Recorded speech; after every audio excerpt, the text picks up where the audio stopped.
Okay, now I don't want to alarm anybody in this room, but it's just come to my attention that the person to your right is a liar. Also, the person to your left is a liar. Also, the person sitting in your very seats is a liar. We're all liars. What I'm going to do today is I'm going to show you what the research says about why we're all liars, how you can become a lie spotter, and why you might want to go the extra mile and go from lie spotting to truth seeking, and ultimately to trust building. Now, speaking of trust, ever since I wrote this book, Liespotting, no one wants to meet me in person anymore. No. They say, it's okay, we'll email you. I can't even get a coffee date at Starbucks. My husband's like, honey, deception. Maybe you could have focused on cooking. How about French cooking? So before we get started, what I'm going to do is I'm going to clarify my goal for you, which is not to teach a game of gotcha.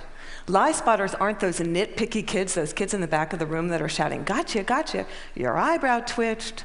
You flared your nostril. I watched that TV show, Lie to Me. I know you're lying. No. Lie spotters are armed with scientific knowledge of how to spot deception. They use it to get to the truth, and they do what mature leaders do every day. They have difficult conversations with difficult people, sometimes during very difficult times. And they start up that path by accepting a core proposition. And that proposition is the following: lying is a cooperative act. Think about it. A lie has no power whatsoever by its mere utterance. Its power emerges when someone else agrees to believe the lie. So I know it may sound like tough love, but look, if at some point you got lied to, it's because you agreed to get lied to. Truth number one about lying: lying's a cooperative act. Now, not all lies are harmful. Sometimes we're willing participants in deception for the sake of social dignity, maybe to keep a secret that should be kept secret. We say, nice song. Honey, you don't look fat in that, no. Or we say, favorite of the digerati. You know, I just fished that email out of my spam folder. I'm so sorry. But there are times when we are unwilling participants in deception, and that can have dramatic costs for us. Last year saw $997 billion in corporate fraud alone in the United States. That's an eyelash under $1 trillion. That's 7% of revenues. Deception can cost billions. Think Enron, Madoff, the mortgage crisis, or in the case of double agents and traitors like Robert Hansen or Aldrich Ames, lies can betray our country. They can compromise our security. They can undermine democracy. They can cause the deaths of those that defend us. Deception is actually serious business. This con man, Henry Oberlander, he was such an effective con man, British authorities say he could have undermined the entire banking system of the Western world. And you can't find this guy on Google. You can't find him anywhere. He was interviewed once, and he said the following. He said, look, I've got one rule. And this was Henry's rule. He said, look, everyone is willing to give you something. They're ready to give you something for whatever it is they're hungry for. And that's the crux of it. If you don't want to be deceived, you have to know, what is it that you're hungry for? And we all kind of hate to admit it. You know, we kind of wish we were better husbands, better wives, smarter, more powerful, taller, richer, the list goes on. Lying is an attempt to bridge that gap, to connect our wishes and our fantasies about who we wish we were, how we wish we could be, with what we're really like. And boy, are we willing to fill in those gaps in our lives with lies. On a given day, studies show that you may be lied to anywhere from 10 to 200 times. Now, granted, many of those are white lies. But in another study, it showed that strangers lied 3 times within the first 10 minutes of meeting each other. Now, when we first hear this data, we recoil. We can't believe how prevalent lying is. We're essentially against lying. But if you look more closely, the plot actually thickens. We lie more to strangers than we lie to coworkers. Extroverts lie more than introverts. Men lie 8 times more about themselves than they do other people. Women lie more to protect other people. If you're in an average married couple, you're going to lie to your spouse in 1 out of every 10 interactions. Now, you may think that's bad. If you're unmarried, that number drops to 3. Lying's complex. It's woven into the fabric of our daily and our business lives. We're deeply ambivalent about the truth. We parse it out on an as-needed basis, sometimes for very, very good reasons, and other times just because we don't understand the gaps in our lives. That's truth number 2 about lying. We're against lying, but we're covertly for it in ways that our society has sanctioned for centuries and centuries and centuries. It's as old as breathing. It's part of our culture. It's part of our history.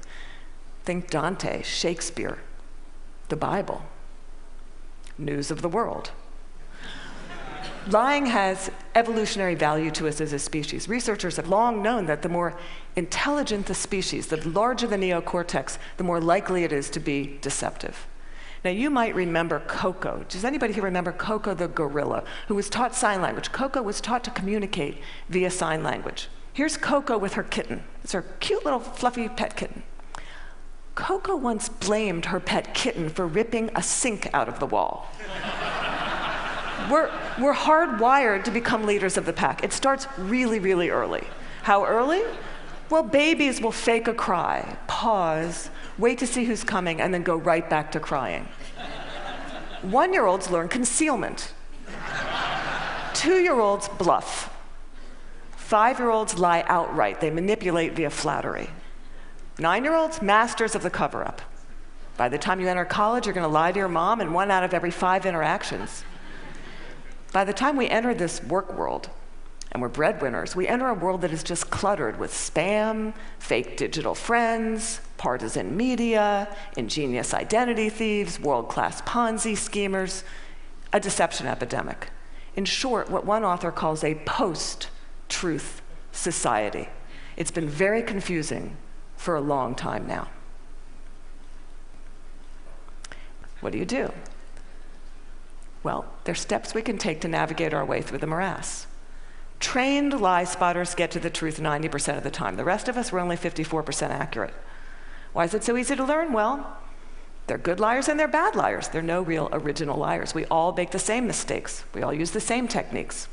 So what I'm going to do is I'm going to show you 2 patterns of deception, and then we're going to look at the hot spots and see if we can find them ourselves.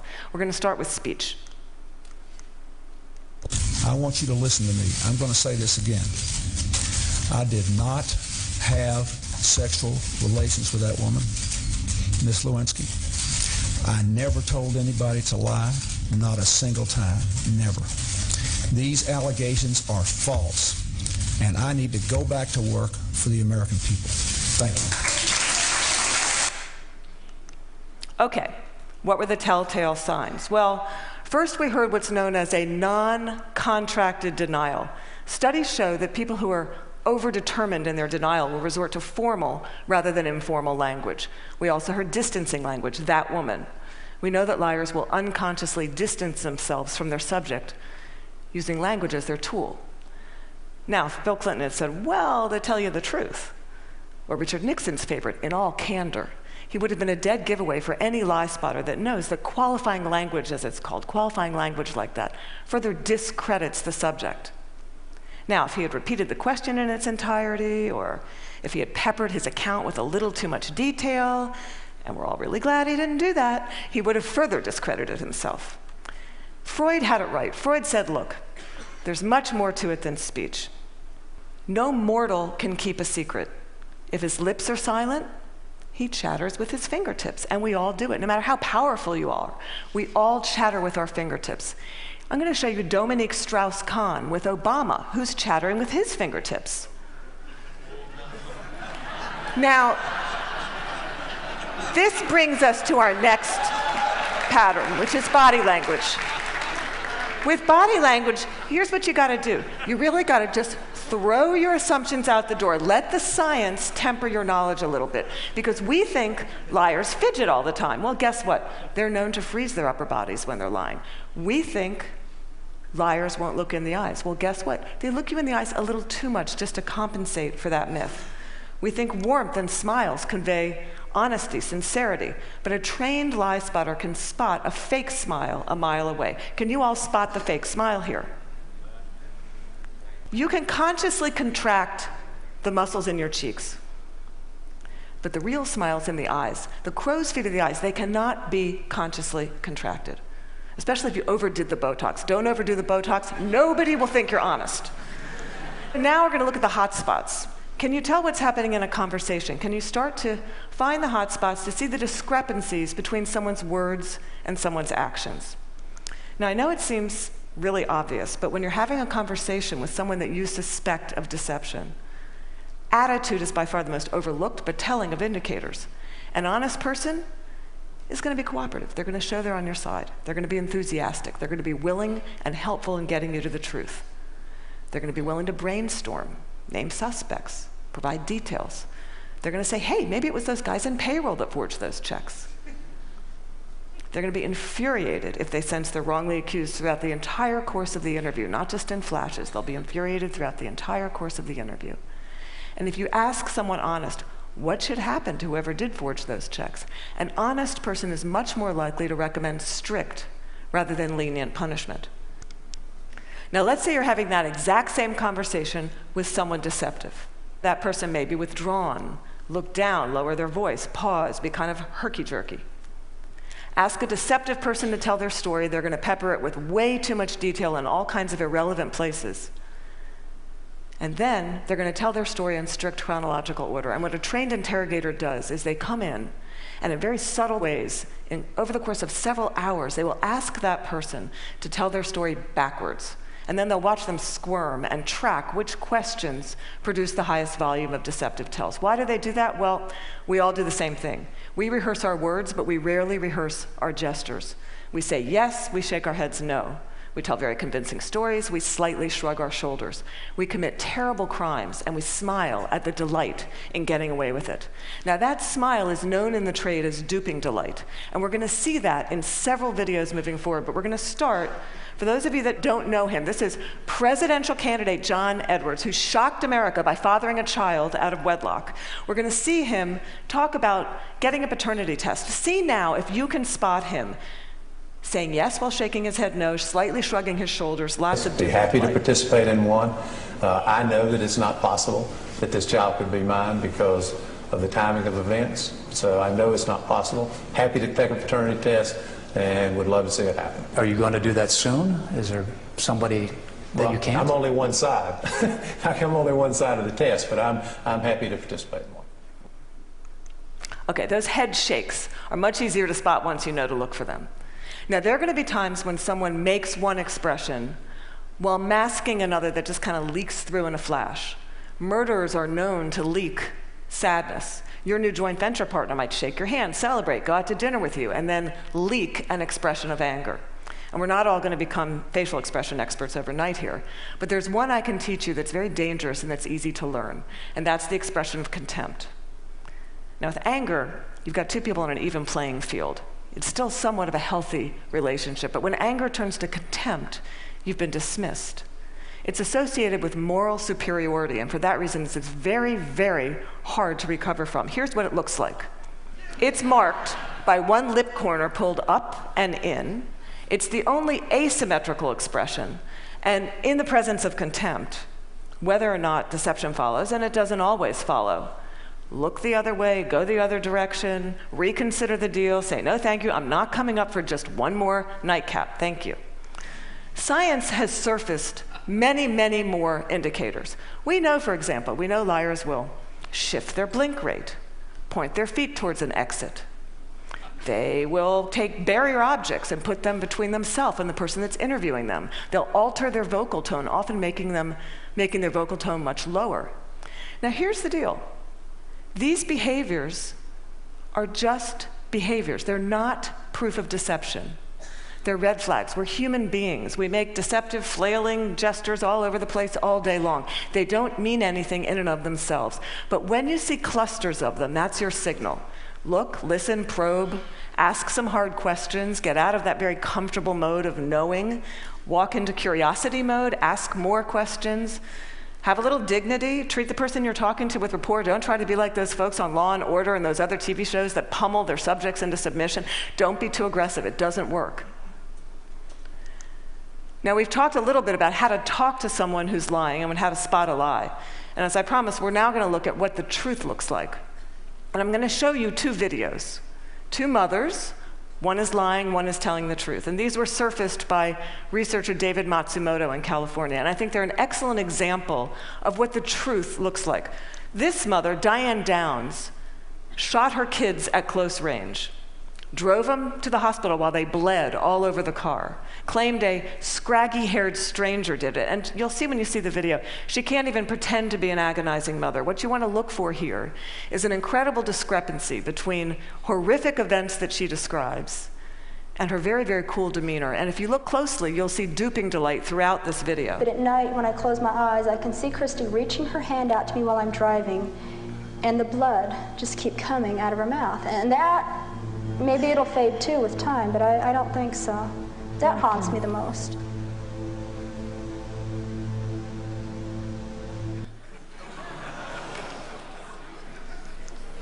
Now I'm going to show you a video of an actual grieving mother, Erin Runyon, confronting her daughter's murderer and torturer in court. Here you're going to see no false emotion, just the authentic expression of a mother's agony. I wrote this statement on the 3rd anniversary of the night you took my baby. And you hurt her, and you crushed her, you terrified her, until her heart stopped. And she fought, and I know she fought you. I know she looked at you with those amazing brown eyes, and you still wanted to kill her. And I don't understand it, and I never will. Okay, there's no doubting the veracity of those emotions. Now, the technology around what the truth looks like is progressing on, the science of it. We know, for example, that we now have specialized eye trackers, infrared brain scans, MRIs that can decode the signals that our bodies send out when we're trying to be deceptive. And these technologies are going to be marketed to all of us as panaceas for deceit. And they will prove incredibly useful someday. But you've got to ask yourself, in the meantime, who do you want on your side of the meeting? Someone who's trained in getting to the truth, or some guy who's going to drag a 400-pound electroencephalogram through the door? Lie spotters rely on human tools. They know, as someone once said, character's who you are in the dark. And what's kind of interesting is that today we have so little darkness. Our world is lit up 24 hours a day. It's transparent, with blogs and social networks broadcasting the buzz of a whole new generation of people that have made a choice to live their lives in public. It's a much more noisy world. So one challenge we have is to remember, oversharing, that's not honesty. Our manic tweeting and texting can blind us to the fact that the subtleties of human decency, character, integrity, that's still what matters. That's always what's going to matter. So in this much noisier world, it might make sense for us to be just a little bit more explicit about our moral code. When you combine the science of recognizing deception with the art of looking, listening, you exempt yourself from collaborating in a lie. You start up that path of being just a little bit more explicit because you signal to everyone around you. You say, hey, my world, our world, it's going to be an honest one. My world is going to be one where truth is strengthened and falsehood is recognized and marginalized. And when you do that, the ground around you starts to shift just a little bit. And that's the truth. Thank you.